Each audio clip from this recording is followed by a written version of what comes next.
अस्सलाम वालेकुम dear students, आज हम चैप्टर 7 के आर्टिकल 7.1 का थर्ड पार्ट करने जा रहे हैं और आगे हम कुछ और नई चीज़ें सीखेंगे। तो लास्ट टाइम हमने एक नोटेशन सीखी थी वेक्टर को रिप्रेजेंट करने के लिए, और वो क्या थी कि अगर हमारे पास एक यू वेक्टर है तो उसको हम कॉम्पोनेंट फॉर्म में इस तरह से स्क्वायर ब्रैकेट के साथ लिख सकते हैं एक्स वाई। एक्स जो है आपका हॉरिजॉन्टल कंपोनेंट है और y जो है वो आपका वर्टिकल कंपोनेंट है। अब आज हम एक और नोटेशन देखते हैं कि हम वो कैसे एक और तरीके से कैसे रिप्रेजेंट कर सकते हैं। उसके लिए अगर आपको याद हो तो आपने एक पोजीशन वेक्टर भी सीखा है कि position vector of a point in plane. For example कोई पॉइंट जो है वो यहाँ प्लेन में है तो इसका पोजीशन वेक्टर क्या होगा, OP। आप इस पॉइंट को ओरिजिन से ज्वाइन करें और OP जो डायरेक्टेड वेक्टर है, this is called position vector of the point P। So what if अगर हमने एक्स एक्सिस पे किसी पॉइंट का पोजीशन वेक्टर फाइंड आउट करना है। फॉर एग्जांपल अगर हमारे पास कोई पॉइंट है, एक्स एक्सिस पे जितने भी पॉइंट्स लाई करते हैं, ये बात आपको पता है कि उनका y कोऑर्डिनेट क्या होता है, 0 होता है। तो हम यहाँ पर अगर कोई x0 पॉइंट लेंगे जो कि एक्स एक्सिस पे लाई करता है, तो इसका पोजीशन वेक्टर आपके पास क्या आएगा, इफ दिस इज A तो OA किसके इक्वल होगा, x0 के, राइट। अब अगर हमने एक्स एक्सिस के लॉन्ग यूनिट वेक्टर लेना है तो हमें क्या करना पड़ेगा, हमें एक पॉइंट 10 का पोजीशन वेक्टर लेना पड़ेगा। सो this is a unit vector along, अगर हम इस पॉइंट को कह दें I, so OI is a unit vector along x-axis and its components are 1, 0। ठीक हो गया। इसी तरह अगर आपके पास कोई y-axis के ऊपर पॉइंट है, y-axis के ऊपर जो पॉइंट्स हैं उनका y कोऑर्डिनेट हमेशा क्या होता है, सॉरी x कोऑर्डिनेट हमेशा क्या होता है, 0 होता है। सो अगर आपके पास कोई भी आर्बिट्ररी पॉइंट है y एक्सिस के ऊपर तो वो 0 y टाइप होगा। y की कोई वैल्यू आप पर्टिकुलर देंगे तो एक पर्टिकुलर पॉइंट आ जाएगा। इसी तरह अगर हम यहाँ पर पॉइंट ले लें 0, 1, तो इसका पोजीशन वेक्टर क्या होगा, let it this point be J, तो OJ आपके पास किसके इक्वल आएगा, 0, 1। ठीक है। अब हम क्या करने जा रहे हैं, ये जो पोजीशन वेक्टर्स हैं along x axis और along y axis, इनको यूज करने जा रहे हैं in order to represent any arbitrary vector in the plane. So let's see how does this idea work. So here we go. हमने जो अभी unit vector along x axis बनाया था वो क्या था, 1, 0। उसका नाम हमने रख दिया, since this is a vector, तो हमने I और इसको अंडरलाइन कर दिया। ठीक है। अब आइंदा के लिए ये नोटेशन हम यूज करेंगे, और ये I क्या है, unit vector along x axis. ठीक है। सिमिलरली आपके पास J वेक्टर हमने एक ले लिया जिसके कंपोनेंट्स हैं 0, 1, जो मैंने अभी आपको बताया कि वो कैसे बन रहे हैं। एक unit vector along y axis जो है वो आपके पास इन कंपोनेंट्स के साथ बन रहा है, उसका नाम हमने J रख दिया। So in this section we are going to introduce two special vectors, and these are called I and J. Both are unit vectors. Because now why are these vectors unit vector? Because their magnitude is equal to 1. So magnitude of I, you know, magnitude of an arbitrary vector U can be calculated by this rule, x square plus y square square root. Now in this case, in case of I, x here is 1, y here is 0. So what is the magnitude of I? This is going to be 1 square plus 0 square square root, which is 1. And this shows, because magnitude is 1, this shows this is a unit vector. Similarly, magnitude of J is 0 square plus 1 square, which is equal to 1. So this is also a unit vector. So this is important point to note. So I and J are called unit vectors along x-axis and along y-axis respectively. या हम ये भी कह देते हैं कि horizontal unit vector है और वर्टिकल आपके पास एक यूनिट वेक्टर आ गया. So using the definition of addition and scalar multiplication, अब हम क्या करेंगे, हमारा जो भी आर्बिट्ररी वेक्टर इन प्लेन होगा उसको हम लिखते हैं in terms of I and J. अब वो कैसे लिख सकते हैं, let's see. If we have a vector u which is xy whose components are x and y, we can split it like this. It is the sum of these vectors x0 plus 0y. There is no harm in writing in this form.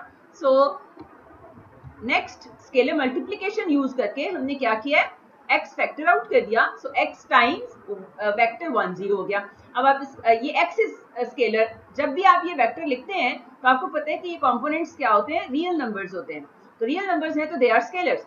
So x times 1 0 plus y times 0 1. Now y 0 1 0 is nothing but I, right? So xi and 0 1 is equal to j. So xi plus yj. So this is another representation of a vector in the plane, right? And now you can see this is how it can be represented. Now as I told you, if we have a unit vector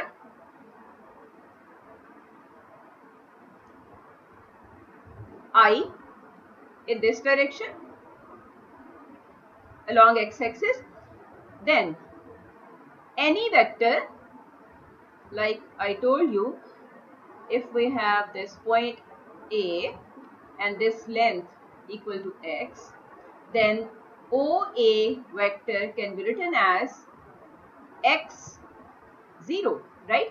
And it can be written as x1 0, and this can be written as xi. So any vector along x-axis can be written in this form. That is, its y component is always 0. So x, it can be written in this form. So if this is the vector along x-axis with the length x, then this vector can be written as xi. Similarly, if this vector is along y-axis or a vertical vector with the length y, then it can be written as yj. Similar argument we can use to prove it. OB, if this point is B and this length is y, then OB is equal to 0 y, and this is equal to y times 0 1. And what is 0 1? 0 1 is j. So this is equal to yj, right? So what is the length of OP now? Right? Now, or you may say, what is OP vector now? OP vector is equal to, if this point is A, is equal to OA plus AP, right? Now, what is OA vector xi? What is AP vector yj? So, what is OP vector? Ye xi plus yj, right? So, OP vector can be written as xi plus yj. In component form, it can be written as xy. So this is the graphical interpretation of this representation. Okay, next. If we have a vector in this, we have two vectors in this form, that is in ij form. We can add them like the way we used to add in component form. So if we have u is equal to xy, then u can be written as xi plus yj. Similarly, if v is equal to x prime x dash y dash, then v can be written as x dash I plus y dash j, right? Now u plus v is going to be in component form. We have already defined it, x plus x dash, y plus y dash. And if this is the component form, then what is the ij form? X plus x dash I plus y dash j. So simply, what did we do? We just added both the vectors. और उसके बाद हमने क्या किया, जो I वाले I के साथ कोएफिशिएंट्स हैं उनको ऐड कर लिया, taking I common outside, यानी x plus x dash I, और प्लस तो बीच में है ही क्योंकि ऐड हो रहे हैं दोनों vectors y plus y dash j। तो इस तरह से हम क्या करेंगे, अगर हमारे पास इस फॉर्म में आते हैं तो हमने सिंपली i वाले जो टर्म्स है उनको ऐड कर लेना है और इसी तरह y वाले टर्म्स को ऐड करके तो ये आपकी एक जनरलाइज्ड फॉर्म आ जाएगी एडिशन में। इसी तरह हम बाकी सब्ट्रैक्शन और वो सारे के सारे जो ऑपरेशंस हैं वो इस फॉर्म में भी कर सकते हैं, वो आप खुद ट्राई कर लीजिएगा। Now next, unit vector we have already defined it actually, लेकिन एक बार फिर देख लेते हैं। Unit vector is defined as vector whose magnitude is unity, that is whose magnitude is 1. So if we have a vector u which is unit vector, then magnitude of u must be equal to 1. अब अगर हमें कोई भी vector, any arbitrary vector given है v और हम उसकी direction में यूनिट वेक्टर फाइंड आउट करना चाह रहे हैं तो फिर क्या होगा, उसकी नोटेशन हम ये यूज करते हैं v hat, read as v hat, और उसको डिफाइन हम इस तरह से करते हैं v hat is equal to v vector divided by v vector magnitude. अब हम ये वेरीफाई करते हैं कि क्या वाकई ही ये यूनिट वेक्टर है और उसके लिए हमें क्या करना पड़ेगा, इसका मैग्नीट्यूड लेना पड़ेगा। So magnitude of v hat is equal to actually magnitude of vector v over magnitude of v। So magnitude of this can be written as 1 over v. Now since we are dividing by magnitude of v, so magnitude of v is a scalar quantity, we know it very well. So by scalar multiplication, by scalar law of magnitude, हमने जो कल पढ़ा था कि c u can be written as c u magnitude, right? तो हमने ये scalar लैदा कर लिया 1 ओवर v मैग्नीट्यूड। इसका अगर आप मैग्नीट्यूड भी लेंगे तो वो भी वही रहेगा because this is positive quantity, और ये जो वेक्टर का मैग्नीट्यूड है इसको हमने लैदा कर दिया। अब आप देखिए कि वेक्टर का मैग्नीट्यूड मल्टीप्लाई भी हो रहा है, डिवाइड भी हो रहा है, so after cancellation it will make it 1। तो इस तरह से आपके पास ये वाले वेक्टर की, ये जो हमने डिफाइन किया था उसका मैग्नीट्यूड 1 हो गया, लेकिन उसकी डायरेक्शन क्या है, वो ये है जो कि जो भी v की डायरेक्शन होगी। सो अगर आपको ये कहा जाए कि किसी भी वेक्टर की डायरेक्शन में आपने यूनिट वेक्टर फाइंड आउट करना है तो आपने सिंपली क्या करना है, उस वेक्टर को डिवाइड कर देना है उसके मैग्नीट्यूड से, तो आपके पास वो यूनिट वेक्टर आ जाएगा। सो है फ्यू एग्जांपल्स कि जितने भी हमने कॉन्सेप्ट्स किए हैं उनको इम्प्लीमेंट करके देखते हैं। सो पहला एग्जांपल है कि for v is equal to 1 3 and w is equal to 2 5, यानी आपको दो वेक्टर्स गिवन है और आपने ये फाइंड करने हैं कुछ रिजल्ट्स, u प्लस v को ऐड करना है। तो कंपोनेंट फॉर्म में गिवन है तो u प्लस v का मतलब है आपने कंपोनेंट वाइज इनको ऐड कर देना है। 1 प्लस 2 इज 3, इसी तरह माइनस 3 प्लस 5 इज 2, सो ये आपका u प्लस v हो गया। Similarly 4 times v plus 2 times w, इसके लिए हमें क्या करना पड़ेगा, 4 1 minus 3, just plug in the values, plus 2 times 2 5, and this is going to be 4 minus 12 plus, अब ये स्केलर मल्टीप्लिकेशन हो रही है, कंपोनेंट, हर कंपोनेंट को हम उस स्केलर से मल्टीप्लाई कर रहे हैं। सो 2 2 ज़ा 4 और 5 2 ज़ा 10, राइट। अब हम कह देते हैं ऐड, जो कि हमारी एडिशन है। सो कंपोनेंट वाइज अब हम ऐड कर दें, दो वेक्टर्स हैं और उनको ऐड करें तो हमारे पास आ रहा है जी 8 और इधर से आ रहा है -2, ठीक है। तो ये हमारे पास आ गया। सिमिलरली नेक्स्ट है जी v minus w, right. v minus w का मतलब ये है कि आपने इन दोनों को सब्ट्रैक्ट करना है, यानी v में से w को सब्ट्रैक्ट करना है। तो v माइनस w हमने ऑलरेडी देख चुके हैं, तो भी कंपोनेंट वाइज डिफरेंस हम फाइंड आउट करते हैं। सो 1 minus 2 minus 1 minus 3 minus 5 negative 8. Next we have to find v minus v, that is we have to subtract v from v. So this is equal to, आपने 1 minus 1 0, so we are going to have a null vector in this case. Now magnitude of v, magnitude of v हमने जो define किया हुआ है, x here is 1, y here is -3, so x square means 1 square minus 3 square whole square root, and this is equal to 1 plus 9 square root, and this is 10 square, right? So this is the magnitude of v. Next example, find the unit vector in the same direction as the vector v is equal to 3 minus 4. अभी मैंने आपको बताया कि अगर आपने किसी भी vector की डायरेक्शन में यूनिट वेक्टर फाइंड करना है तो आपने क्या करना है, उस वेक्टर को डिवाइड कर देना है उसके मैग्नीट्यूड से। सबसे पहले तो हमें इसका मैग्नीट्यूड चाहिए।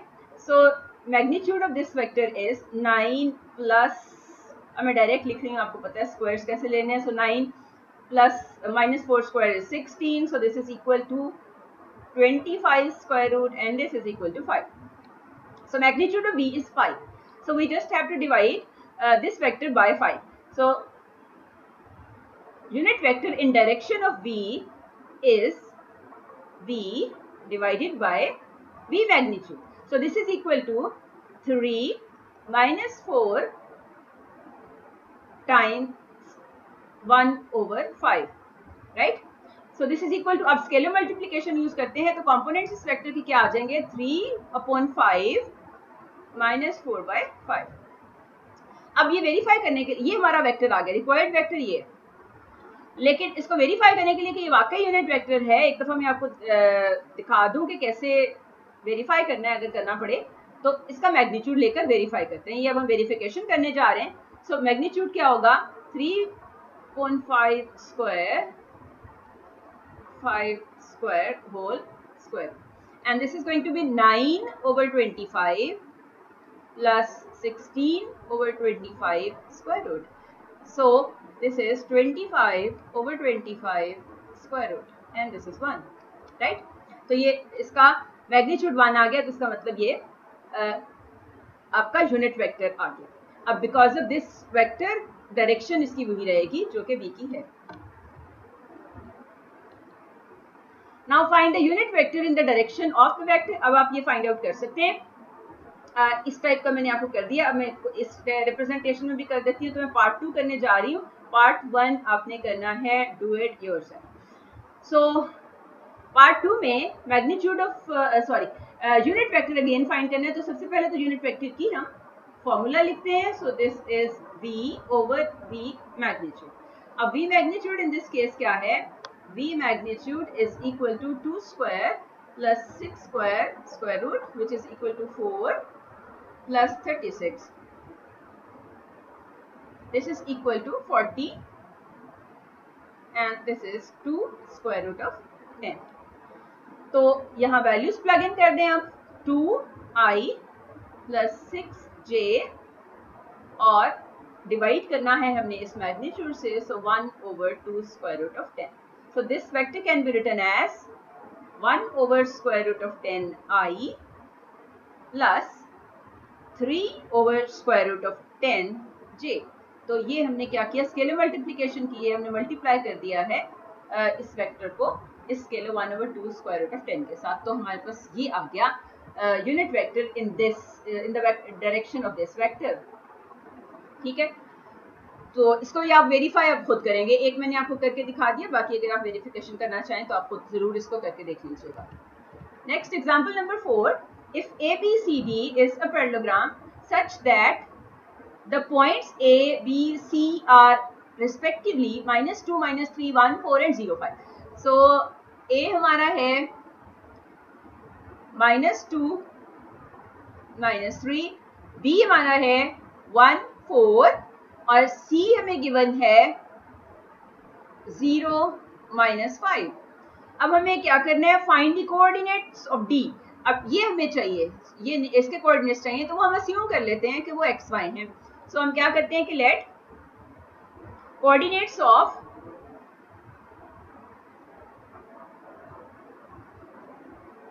D be x, y।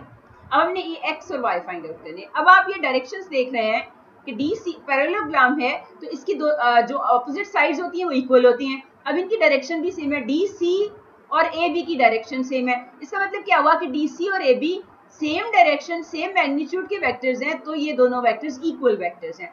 So from figure we can see that, ये कहानी आप बीच में खुद लिख लीजिएगा, DC vector is equal to AB vector.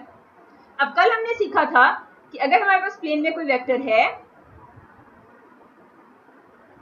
कोई भी वेक्टर है, तो आपका ये वेक्टर किस तरह से आता है कि आप इसके दोनों एंड पॉइंट्स के पोजीशन वेक्टर्स लें।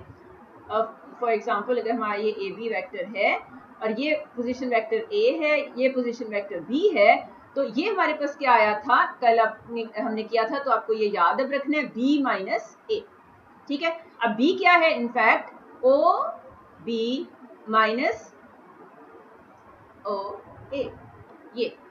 ठीक है, तो यहां से अब हमने डीसी वेक्टर की वैल्यू लिखनी है और ए बी वेक्टर की वैल्यू लिखनी है। अब अगर आपको यहाँ पर ये कह दिया जाए कि इसके जो कोऑर्डिनेट्स हैं एक्स डैश वाई डैश हैं और इसके कोऑर्डिनेट्स जो हैं वो एक्स वाई हैं, तो आपका b माइनस ए इनफैक्ट क्या होगा, यहां से मैं आपको बता दूं, b माइनस ए क्या होगा,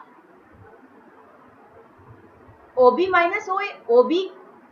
OB क्या बन रहा है, X dash Y dash vector, ठीक है, और OA वेक्टर आपका बन रहा है एक्स वाई। ठीक है, तो इसका मतलब ये हुआ कि आपने वो जो टर्मिनल पॉइंट है उसके कंपोनेंट्स में से इनिशियल पॉइंट के कंपोनेंट्स सब्ट्रैक्ट करने, कॉरेस्पॉन्डिंग कंपोनेंट्स। अच्छा, अब हम यहाँ देखते हैं कि यहाँ क्या होगा। Now according to this rule हमारा डीसी वेक्टर क्या बनेगा, इसको अभी हम संभाल के रखते हैं, इसमें वापस प्लग इन करेंगे वैल्यूज। सो डीसी वेक्टर हमारा इस रूल के हिसाब से क्या बन जाएगा, इसका terminal point is 0 minus 5, initial point is X Y. So हमारे पास कॉरेस्पॉन्डिंग कंपोनेंट्स अगर हम करेंगे तो 0 minus X minus 5 minus Y, so this is our DC vector. ठीक है, अकॉर्डिंग टू दिस रूल जो कि हमने कल पढ़ा था। ये हम रूल इसीलिए पढ़े हैं कि हमने आगे यूज करने। Now what is the vector A B, इसको मैं जरा सिंप्लीफाइड फॉर्म में लिख दूं, ये आ गया माइनस एक्स, और ये तो ऐसे ही रहेगा, sorry, minus X minus 5, there is no comma in between, minus 5 minus Y. Okay, now A B vector, A B vector हमारा क्या हो जाएगा, ये टर्मिनल पॉइंट है 1 नेगेटिव नेगेटिव 2, सो 1 ऐसे, और y कंपोनेंट उसका क्या बनेगा 4 negative 3, and this is going to be 1 plus 2 which is 3 and 4 plus 3 which is 7।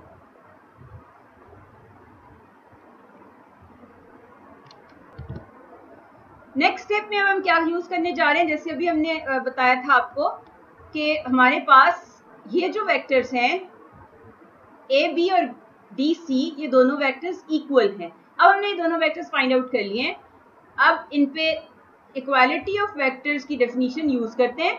दोनों वेक्टर्स इक्वल हैं, तो इसका मतलब ये है, अब हम कहते हैं कि plug in the values in 1, so 1 implies DC is equal to minus 6 minus 5 minus y AB which is 3 7। अब हमारे पास ये दो वेक्टर्स आ गए जो कि दोनों इक्वल हैं। इक्वल कब होते हैं वेक्टर्स, जब उनके कॉरेस्पॉन्डिंग कंपोनेंट्स इक्वल होते हैं। So this implies minus X is equal to 3 and minus 5 minus y is equal to 7. Now minus x is equal to 3 gives us x is equal to 3 and minus 5 minus y is equal to 7 gives us minus y is equal to 7 plus 5 which is 12. So this implies y is equal to minus 12. So we have x is equal to 3, y is equal to minus 12. तो हमारे coordinates of d क्या आ गए, d point हमारा क्या बन गया, x is 3, हमने ये assume किया था, so x is 3 और y is minus 12, तो ये आपका आंसर आ जाएगा। So coordinates of D are 3 and minus 12, right?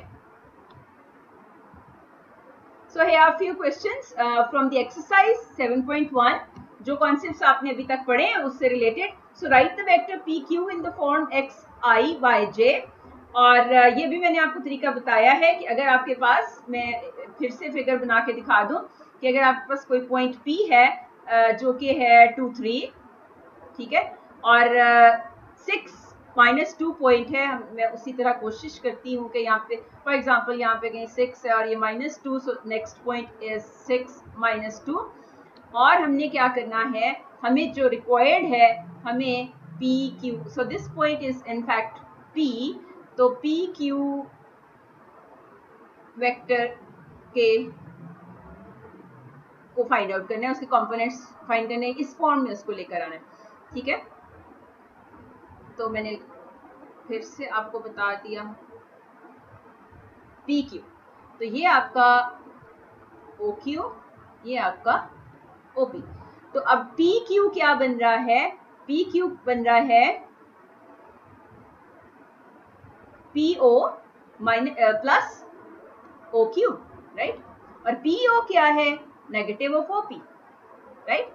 So P Q is equal to O Q minus O P. तो फिर वही बात कि टर्मिनल पॉइंट का पोजीशन वेक्टर और इनिशियल पॉइंट का पोजीशन वेक्टर आप सब्ट्रैक्ट करेंगे। Terminal point position vector terminal point minus position vector of initial point. तो ये आपके पास क्या आ जाएगा, अब मैं डायरेक्ट वैल्यूज लिखने लगी हूँ। ओ क्यू आपका है 6 माइनस 2 और ये हो जाएगा 2 3। सो 6, अब इसको सब्ट्रैक्ट कर देते हैं कॉरेस्पॉन्डिंग कंपोनेंट्स को। So we have 4 minus 2 minus 3 is minus 5, right? So similarly you can write PQ for this. इसके लिए PQ क्या आ जाएगा, मैं डायरेक्ट लिखने लगी हूँ, और वो क्या होगा, -1 minus 0 is -1, -6 minus 5 is -11। लेकिन आपने ये नहीं भूलना कि यहाँ पर नोटेशन स्क्वायर ब्रैकेट्स वाली आनी है, क्योंकि ये वेक्टर है, ठीक है। Next, find the magnitude of the vector u। अब ये u डिफरेंट टाइप के गिवन है। हाँ, लास्ट पार्ट में ये मैं लिखना भूल गई थी, उन्होंने ये वाली फॉर्म कहा हुआ है। तो इसकी ये वाली फॉर्म क्या होगी, 4i माइनस 5j, और हम इसको सिंप्लीफाइड फॉर्म में लिख सकते हैं 4i माइनस 5j। इसी तरह इसकी ये वाली फॉर्म होगी -i माइनस 11j। अब हम आगे चलते हैं, इसका मैग्नीट्यूड फाइंड आउट करना है। तो मैग्नीट्यूड का फॉर्मूला यही है जो आपको पता है, x² + y² square root. So u magnitude x here is 2, y here is -7। तो हम क्या करते हैं, 2² -7² स्क्वायर रूट, और this is equal to 4 49 and this is equal to 53 square root. इसी तरह आप बाकी के भी फाइंड आउट कर सकते हैं। ये हमारा मैग्नीट्यूड हो गया। क्वेश्चन नंबर 3 में है कि if u, v and w are given by these vectors, find the following vectors. ये मैंने आपको एग्जांपल करके बता दी है। इसी तरह आपने ये भी फाइंड आउट करना है। u plus v minus w, ये इसमें से चले मैं थर्ड वाला कर देती हूँ। 1/2u, सबसे पहले तो आपने half of u find out करना है। u ये गिवन है, तो हाफ ऑफ u क्या होगा, u here is this, half of u is equal to half of 2i minus 7j, और ये क्या हो जाएगा, i माइनस 7/2j। इसी तरह आप half of v find out कर लें। हाफ ऑफ v क्या होगा, मैं डायरेक्ट वैल्यू लिख देती हूँ, हाफ ऑफ i माइनस 6/2 मतलब 3j। इसी तरह 1/2 टाइम्स w क्या होगा, 1/2 टाइम्स w हमारा होगा जी -1/2i प्लस 1/2j। अब आपने इन सबको ऐड कर देना है, इसको इसको और इसको, तो हमारा ये आ जाएगा। So 1/2u plus 1/2v plus 1/2w is equal to G. अब ऐड करने का क्या तरीका है, जो i वाली टर्म्स हैं उन सबको ऐड कर देते हैं। यहाँ हमारे पास 1 है, 1/2 minus 1/2 will make it 0, so we are left with i only. और इधर -7/2 -3 प्लस 1/2। सो मैं छोटा सा रफ वर्क कर लेती हूँ, -7/2 -3 plus 1/2, right. So this is going to be -7 -6 plus 1 divide by 2। तो हमारे पास क्या बचा, so -7 plus 1 is -6, so we are left with -12 divided by 2, so this is 6 -6j, right। तो ये आ गया जी इसका आंसर। इसी तरह अब बाकी के पार्ट्स भी कर सकते हैं। So that's all for today.